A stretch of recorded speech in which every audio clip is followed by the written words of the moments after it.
Ranjuje se i prosvjeta. Tako da jedan period, odbor ima negdje oko 50 članova, 50-ak članova, obnovljen 1997. godine, koji se zove Srpsko kulturno društvo prosvjeta. Prosvjeta se širila po svim krajevima i evo kaže biografija i kako je sve to prolazi. Ako ne jednom godišnje, jednom u 2 godine sigurno. Možemo se još puno na streljanju, jer tako i...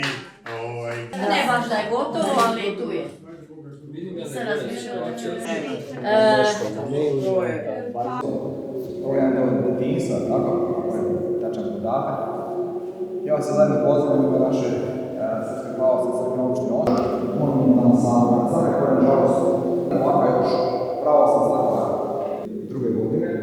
Da bi na tome mjestu nadležnika znanstvene zajednice. Sljedeće godine prosto jedan veliki jubilej. Danas prilike bar ovakva kratko dočekati stari parohijski dom koji je porušen i na tom mjestu je mnogo predloga i ideja da se gradi nešto u centru. U Srbiji, Hrvatskoj, Bosni, Zapadnoj Evropi, Americi, Australiji, da ih nabrajam.